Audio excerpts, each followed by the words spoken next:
আসসালামু আলাইকুম, কেমন আছেন সবাই? আজ আমার বাসায় মেহমান। দেখুন বিভিন্ন পদ রান্না হচ্ছে। কেউ ঝাল পেঁয়াজ কাটছে, কেউ গরুর বট পরিষ্কার করছে, কাঁঠাল ভেঙে খাচ্ছে একজন আমার হাজব্যান্ড। এখন ব্লেন্ডারে মশলা করলাম, পেঁয়াজ কুচা, রসুন বাটা, শুকনা মরিচ বাটা। আজকে মেহমান আইসে, রান্না বান্নার চাপ একটু বেশি। গ্রামগঞ্জে রান্নাঘর দেখুন, মাটির চুলা, মাটির ঘর,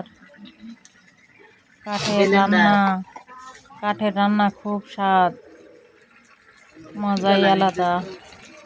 গ্যাসের চুলার রান্না ভালো লাগে না। পটল, আলু, ইলিশ মাছ রান্না হচ্ছে। দেখুন কাঠের আগুন দেখা যাচ্ছে। একটু কষ্ট হলেও অনেক স্বাদ হয় তরকারিতে। প্রকৃতিও দেখা যায় রান্নাঘরের জানালা দিয়ে। বাইরে বৃষ্টি হচ্ছে। দেখুন বট রান্না করছি, সুন্দর কালার এসেছে। বাটা মশলার রান্না, টাটকা বাটা। আর এক পাশে ভাত হচ্ছে। মেহমানরা সব এক পাশে গ্রামগঞ্জে পিঁড়িতে বসে, পিঁড়ি পেতে বসে আছে। কখন রান্না হবে মজাদার রেসিপি।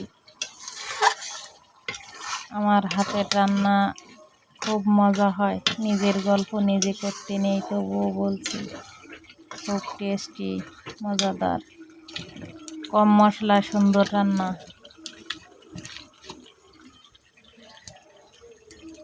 রান্না চলছে তো চলছে, মেহমানরা কাঁঠাল ভেঙে খাচ্ছে বসে বসে। কালকেও অনেকগুলো মেহমান আসবে।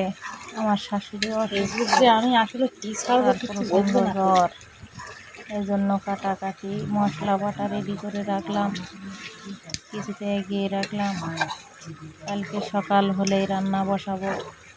আগামী দিন রান্না করব গরুর মাংস। সাথে থাকবেন, রান্নার ভিডিও মাঝে মাঝে আপলোড করব।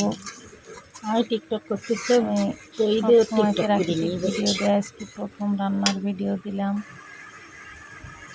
আমার ভিডিও আপনাদের নিশ্চয়ই পছন্দ হচ্ছে। আমার ফলোয়ার বাড়ছে। নতুন যারা আছেন সাপোর্ট দিয়ে পাশে থাকবেন।